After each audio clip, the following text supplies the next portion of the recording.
안녕하세요. 이지영 목사입니다. 오늘도 고린도전서를 함께 나누겠습니다. 네 번째 시간이죠. 자, 오늘 네 번째 시간으로 우리가 함께 나눌 본문의 말씀은요. 고린도전서 1장 10절로 17절까지 말씀입니다. 성경이 준비되셨으면 같이 보시고요. 그렇지 못하시다면 잘 들으시면서 좀 묵상하였으면 좋겠습니다. 제가 읽어드리겠습니다.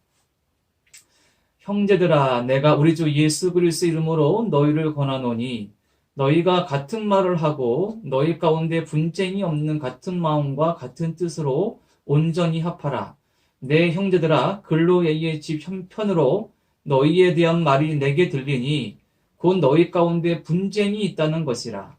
내가 이것을 말하거니와 너희가 각각 이르되 나는 바울에게, 나는 아볼로에게, 나는 게바에게, 나는 그리스도에게 속한 자라 한다는 것이니 그리스도께서 어찌 나뉘었느냐? 바울이 너희를 위하여 십자가에 못 박혔으며 바울의 이름으로 너희가 세례를 받았느냐?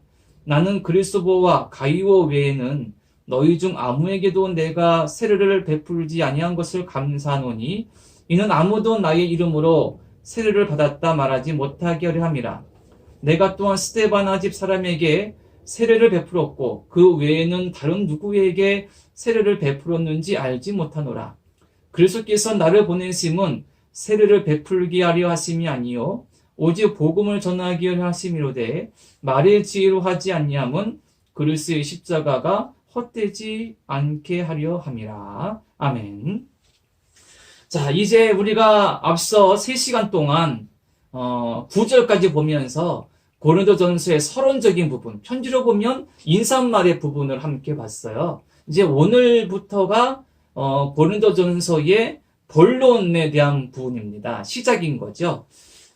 우리가 서론 부분에서 함께 나눌 때에 고린도 교회 안에 많은 문제들이 있었습니다. 그것을 우리가 봤죠. 그 원인도 보았고 어떤 문제들이 대략 있으니 좀 나열도 해보았고요. 자, 바울이 첫 번째로 이 고린도 교회 성도들에게 말하는 그 교회의 문제는 뭐냐면요. 이 파당, 분열의 문제입니다. 그러니까 서로 그룹을 지어가지고 이렇게 나누어진 거예요. 바울이 대표적으로 4개의 이 파를 말합니다. 바울파, 아볼로파, 게바파, 그리스도파. 이 파에 대한 좀 정체라고 할까? 의미된 것은 좀 마지막 부분에 좀 보기로 하고요.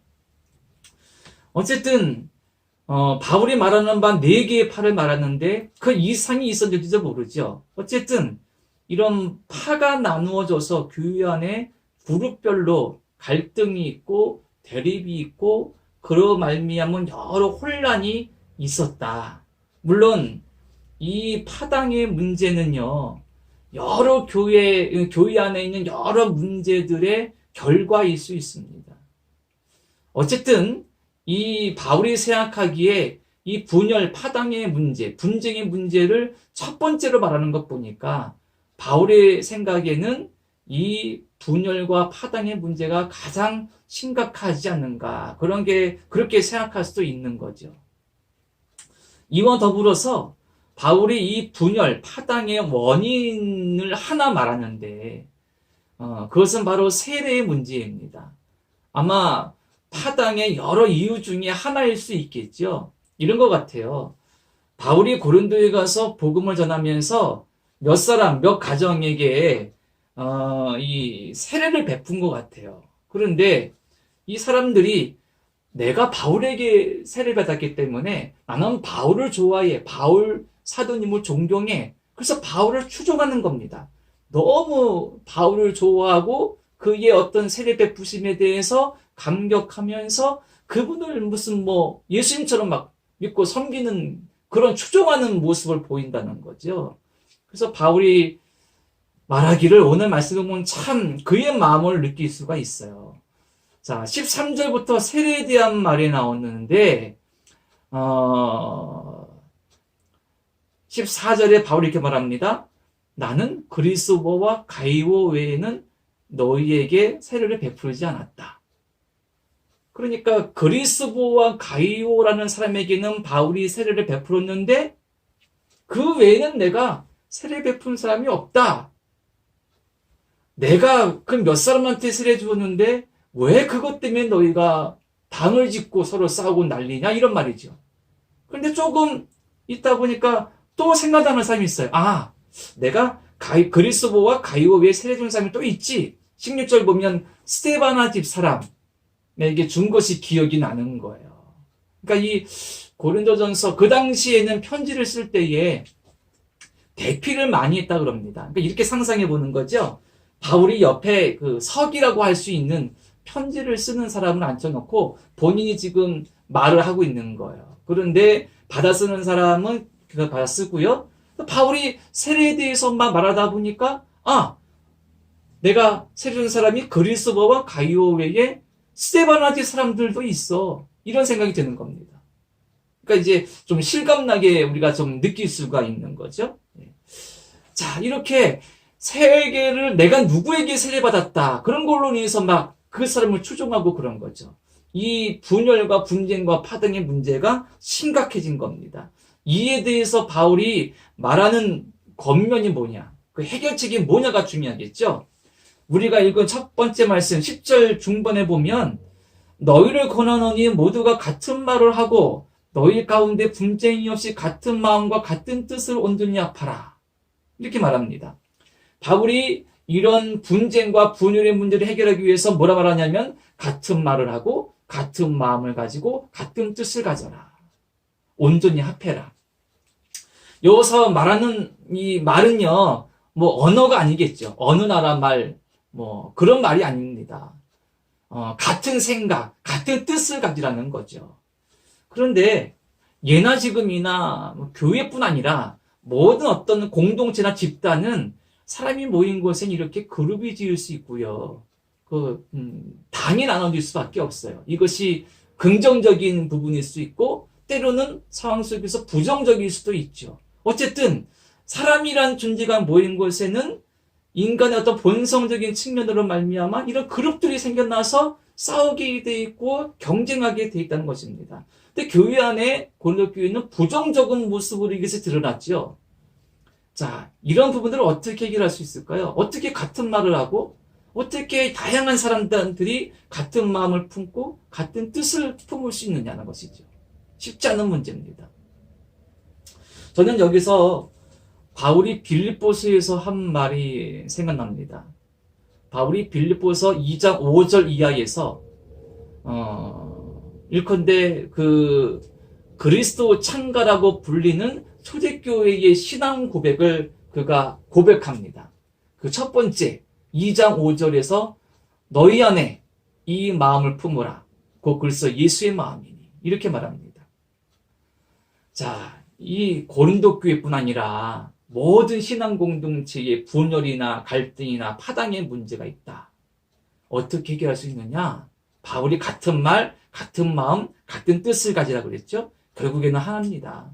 예수 그리스도의 마음을 품고 예수 그리스도의 마음을 배우고 예수님의 마음을 닮아가는 거예요. 인간의 본성으로는 같은 말을 할 수 없고 같은 마음과 뜻을 절대 가질 수가 없어요.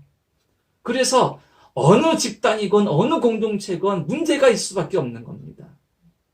이것을 온전하게 해결하려면 예수님의 마음을 배우고 예수님의 마음을 담을 수밖에 없는 것. 닮아야 되는 거죠. 어떤 마음입니까? 사랑의 마음입니다. 십자가에 죽으시기까지 당신을 내어주신 그 사랑만이 이런 분열과 갈등을 해결할 수 있고요. 이것은 공동체의 문제뿐 아니라 어떤 개인 간의 갈등의 문제, 그리고 내 내적 갈등과 혼란의 문제까지도 이 예수님의 마음을 담고 품음으로 해결할 수 있다는 겁니다. 그래서 저와 여러분 모두가 이 예수님의 마음, 사랑의 마음, 그 온유하신 마음, 넓은 깊은 은혜의 마음, 그 마음을 품고 닮아가기를 사모해야 될 줄로 믿습니다. 자, 이런 측면에서 고린도 교회의 문제를 좀 봤고요. 그 다음에 제가 좀 생각하는 것은 이런 겁니다. 4개의 파가 적어도 있었는데 바울이 이것을 해결하기 위해서 문제를 풀기 위해서 말을 한 거죠. 그런데 저는 이런 생각이 들어요. 이 바울의 말은, 즉 주님의 말씀의 뜻은 신앙적인 생각이나 믿음의 고백이나 어떤 개인의 생각이나 판단이 무시되어지고 작동되어지지 않는 획일적이고 기계적인 신앙적 통일을 주님이 원하시는 건 아니다라는 겁니다. 이렇게 표현하고 싶습니다. 다양성 속에 통일성이 있다는 거죠. 신앙이란 것이 그런 거라는 겁니다. 예를 들자면 우리가 지금 성경을 가지고 있는데 신약 성경만 그냥 놓고 보더라도 복음서가 4개 있잖아요. 마태, 마가, 누가, 요한. 그런데 이 복음서마다 내용이 달라요. 조금씩 다르다는 겁니다. 물론 마태, 마가, 누가는 공관복음에서 같은 관점으로 보기에 공관복음 부르지만 그래도 내용들이 조금씩 차이가 있잖아요. 자, 하지만 복음서가 4개라 그래가지고 예수님께 대한 믿음이 다른 것이 아닙니다. 복음서는 4개이지만 똑같은 예수 그리스도를 고백하고 있고 똑같은 예수님을 말하고 있고 똑같은 예수님을 전하고 있습니다. 다양하지만 거기에 예수 그리스도라는 믿음의 고백이 통일되어져 있다라는 겁니다. 구약도 보세요. 이스라엘의 그 왕조에 대한 말씀 기록이 열왕기상하도 있고 역대상하도 있지 않습니까? 같은 왕조의 기록을 왜 2개나 했을까요? 모세오경에 보더라도 출애굽에 대한 과정들은 출애굽기에도 있고 민수기에도 있고 신명기에도 있습니다. 같은 내용들이 반복되기도 해요. 왜 하나님은 같은 내용과 같은 사건을 다른 성경 속에 여러 차례 말씀하셨을까요? 다양한 인간의 시각과 경험을 하나님은 인정하시고 그것을 소중히 여기십니다. 그리고 거기서 경험되어지는 하나님께 대한 믿음의 고백과 예수 그리스도에 대한 믿음의 고백들이 통일되어져서 하나님을 믿는 데에 좀 더 힘있게, 좀 더 개인의 결단이 담길 수 있도록 그 다양함 속에서 예수 그리스도는 통일성을 가운데 하나 되어서 온전한 믿음으로 좀 더 세워져 가는 데에 하나님께서 이런 다양성을 사용하신다. 그런 뜻이라는 겁니다. 한번 오늘 본문을 보면요. 바울이 4개의 파로 나누어진 고린도 교회를 책망합니다. 그런데 바울의 책망이 단지 너희들 왜 파로 나누어서 싸워? 이것만 아니라는 거예요. 바울의 책망의 가장 중요한 이유는 그것은 뭐냐면요.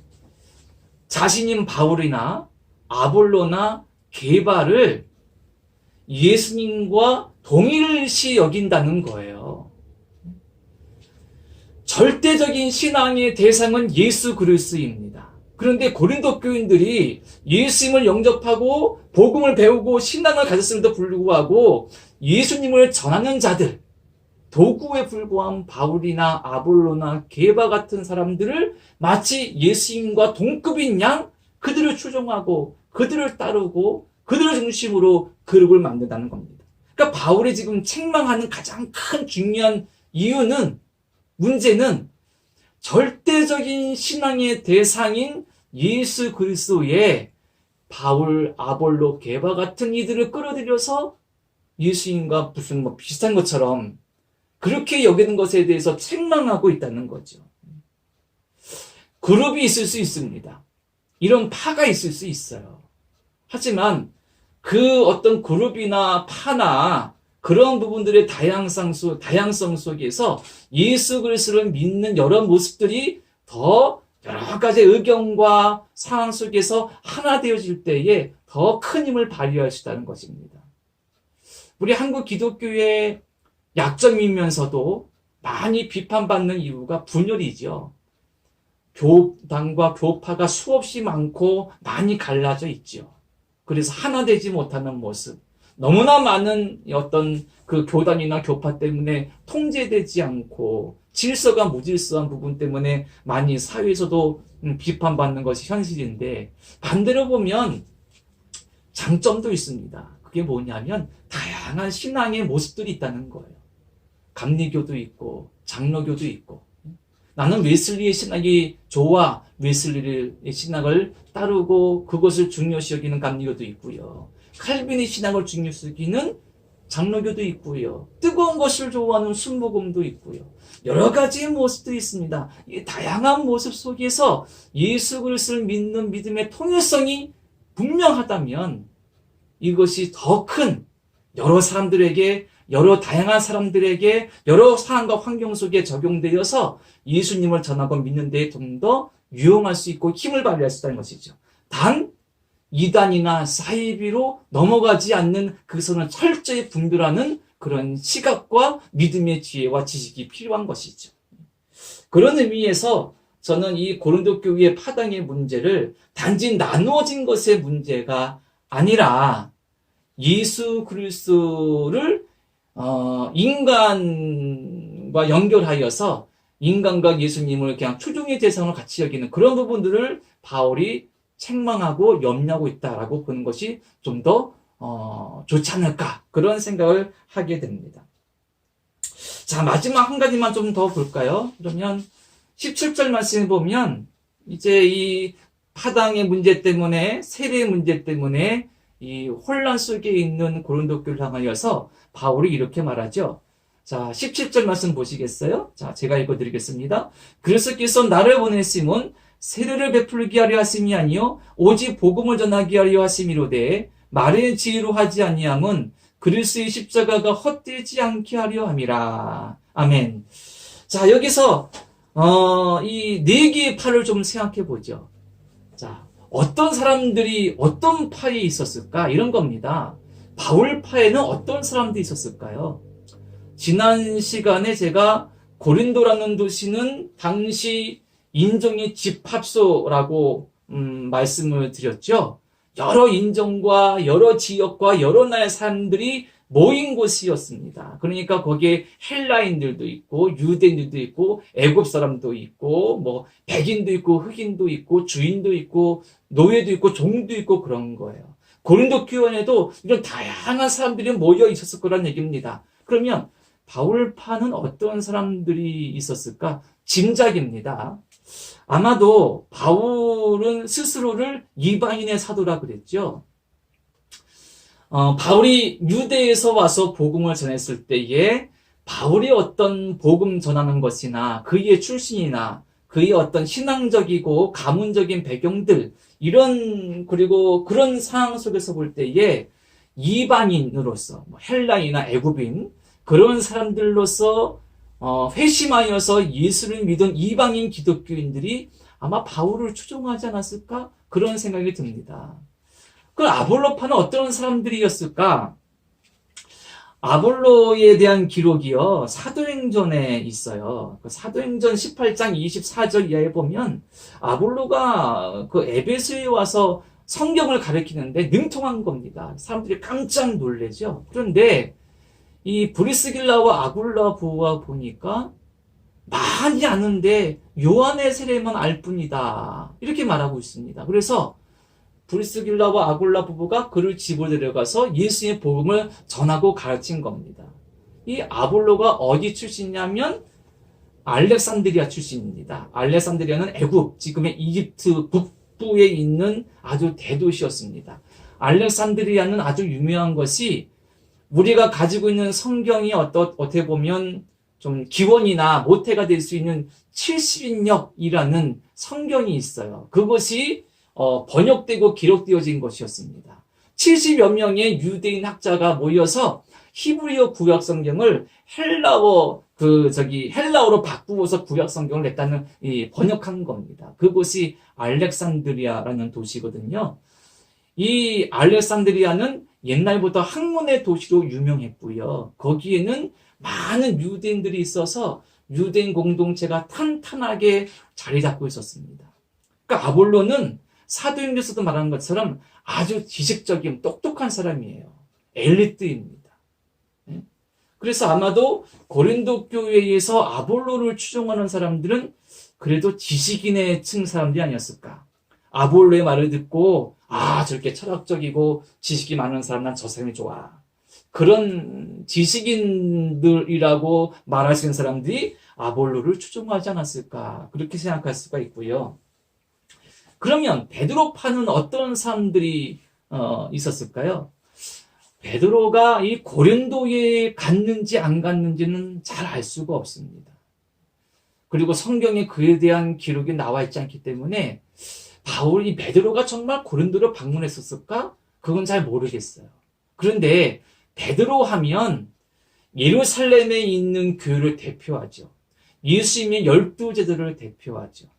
이것은 무슨 의미냐면 예루살렘, 이스라엘을 베드로가 상징이기 때문에 유대인들을 대표한다고 볼 수가 있는 겁니다. 그래서 고린도 교회 안에 유대인으로서 예수 믿는 기독교인이 있다면 나는 유대인인데 유대인이라면 그래도 베드로를 존경해야지 이런 사람들이 있었을 수 있다. 그래서 게바파, 즉 베드로파는 어떤 유대인 중심의 그룹이었을 수 있다 추측할 수 있고요. 마지막 그리스도파는 이런 거죠. 나는 바울파도 나는 게바파도 아무것도 아니야. 나는 오직 그리스도야. 이게 옳은 건데 이것이 조금 우월적 마음으로 조금 지나친 거죠. 다른 사람들은 무시하고 나는 그리스도파야 이렇게 말하면서 다른 사람들은 무시하고 가볍게 여기고 내려다보고 그런 행태를 보였던 사람들인 것 같아요. 그러니까 문제가 된 거죠. 이런 부분은 추측일 수는 있는데 바울파, 아볼로파, 게바파, 그리스도파는 이런 어떤 그 특성이 있었을 수 있다라고 볼 수 있고요. 또 한 가지 여기다가 우리가 보아온 대로 고린도는 헬라적인 철학과 문화가 발달한 곳이었죠. 그래서 소피스트라고 불리는 당시에 순회 철학자들, 연설가들, 웅변가들 그런 사람들이 많이 방문했고 예를 들어 그런 사람들이 시장이나 어디 공터위에서 철학적인 얘기를 하면 사람들이 귀 기울이고 막 듣고 그 사람이 말한 거 가지고 막 토론하는 그런 문화가 아주 익숙했다는 겁니다. 무엇을 말씀드리려고 하는 거냐면 이게 네 개의 파가 있었잖아요. 말로 서로 싸우고 주장하고 그런 거죠. 생각이나 그런 어떤 지식 같은 것들을 말로 표현하면서 싸우고 토론하는 겁니다. 거기다가 고린도란 도시는 헬라 철학의 영향과 문화의 발달을 말미암아 말로 토론하고 말로 논쟁하고 그런 문화가 발달한 거예요. 자, 이런 것을 전제로 삼아서 바울의 말을 들어보세요. 읽어드린 17절 중반 이후에 보면 오직 복음을 전하게 하심이로되 말의 지혜로 하지 아니함은 그리스도의 십자가가 헛되지 않게 하려 함이라. 그러니까 말에 능통한 도시, 말로 말미암아 분열된 도시, 교회, 말로 말미암아 많은 갈등과 혼란이 있는 사람들, 교인들, 성도들 이런 현실에 바울이 말하기를 하나님께서 나를 고린도 교회에 보내신 것은 세례를 베풀어서 내가 너에게 세례졌으니 너는 나를 쫓아와 이런 것이 아니라 그리고 그 도시와 교회에 발달하고 익숙한 말이나 언변으로 복음 전하라는 것이 아니라 오직 예수 그리스도의 십자가를 전하라 했다. 내가 만약에 말의 지혜나 능통함으로 했다면 그리스도의 십자가가 헛될 수 있다. 말의 지혜가 아니라 오직 지혜와 능력은 십자가에만 있다라고 바울이 말하고 있는 겁니다. 그렇죠. 십자가는요, 오늘날에도 그 시대를 무시하는 건 아니지만 그 시대에 비하면 상대적으로 발달한 오늘날의 최첨단의 시대에도 말로나 지식으로나 논리로나 이성으로나 십자가는 설명할 수 없습니다. 십자가는 완전히 설명할 수 없습니다. 그리고 말로, 지혜로, 논리로, 이성적인 무엇으로 십자가를 전해서 다른 사람에게 그 십자가를 받아들이도록 할 수 없어요. 신비스럽고 놀랍게도 이상하게도 말로 설명할 수 없고 또 이성적 논리적으로 보면은 이상하고 앞뒤가 안 맞고 부족해 보이는 십자가가 사람들을 살리고 변화시키는 능력이 있다는 것입니다. 그래서 바울이 십자가를 말하고 있는 겁니다. 파당 문제, 세례 문제, 여러 문제로 분열 가운데 있는 고린도 교회를 살릴 수 있는 유일한 길은 십자가다. 그리스도의 십자가다. 이 그리스도의 십자가는 말의 지혜로 설명되거나 말로 말미암아 뭔가 가르칠 수 있고 뭔가 논쟁하고 토론한 것이 아니라 십자가 그 자체의 능력이 있어서 예수님을 영접하게 되고 예수님으로 말미암아 변화되게 되고 예수님으로 말미암아 새로운 삶을 살게 되는 은혜가 거기에 있다는 겁니다. 그래서 이어지는 18절, 1장 18절 이하는 우리가 너무 잘 아는 것이죠. 십자가의 도가 멸망하는 자들에게는 미련한 것이요 구원을 받는 우리에게는 하나님의 능력이라. 이 십자가의 능력을 말하는 이유도 여기에 있는 겁니다. 이렇게 보면 다음 말씀이 좀 더 우리에게 좀 실감나게 다가올 수가 있죠. 자, 이렇게 오늘 고린도전서의 첫 번째 본론이라 할 수 있는 부분들을 보았습니다. 그리고 바울이 고린도 교회 안에 있는 문제들 중에 가장 먼저 언급하면서 해결하려 했던 문제는 이 분쟁, 파당, 분열의 문제였습니다. 자, 기억해야 됩니다. 사람들이 모인 것은 분열될 수밖에 없고 파당을 지을 수밖에 없으나 예수 그리스도를 믿는 믿음, 예수님의 마음을 본받고 품는 성도들의 그곳에서는 하나됨을 목격할 수가 있다. 성령은 하나 되게 하는 영이시잖아요. 교회와 성도는 하나 되어야 됩니다. 공동체뿐 아니라 개인의 관계뿐 아니라 내 내적인 부분에서도 예수 그리스도로 말미암아 우리는 하나 될 수 있고 하나됨으로 하나님께 영광 돌릴 수 있고 사명 감당할 수 있는 것이죠. 더불어서 다양한 사람들의 믿음이 있습니다. 다른 사람들의 믿음을 좀 존중해야 되겠고 그리고 이단과 사이비를 구별할 줄 아는 그런 지식 안에서 여러 다양성 속에서도 통일성이 있어서 예수 그리스도의 믿음의 능력이 더 드러날 수 있다라는 것들을 기억하면서 또 우리가 믿음을 잘 생각해야 되겠고요. 또 마지막으로 복음은 말이나 지혜 있는 것이 아니라 오직 십자가에 있다. 이 말씀을 기억하면서 우리 모두가 우리를 살리는 예수님의 십자가로 말미암아 하나 되어지고 진정한 힘을 얻고 또 변화되어지며 일상 가운데서 그 십자가의 주님을 바라보며 주님과 함께 갈 수 있는 우리 모두가 되기를 간절히 바랍니다. 자, 잠깐 기도드리겠습니다. 하나님, 오늘도 우리가 짧은 시간 말씀을 함께 나누었습니다. 분열과 혼란 중에 있는 고린도 교회를 회복하고 살릴 수 있는 길은 오직 십자가밖에 없었고 예수님의 마음밖에 없었습니다. 주님, 우리도 예수님의 십자가를 바라보게 도와주시고 예수님의 마음을 품고 본받고 닮아가서 우리가 속한 교회 공동체뿐 아니라 개인의 관계뿐 아니라 나아가 우리의 마음 속에서도 하나됨으로 참된 평화와 은혜를 맛보도록 인도하여 주시옵소서. 예수님의 이름으로 기도드립니다. 아멘. 감사합니다. 오늘 여기까지 보고요. 다음 시간에 1장 18절 이하를 또 보도록 하겠습니다. 추운 날씨에 건강 조심하시고요. 있는 자리에서 우리 주님과 동행하시는 여러분들 되시기를 간절히 바랍니다. 감사합니다.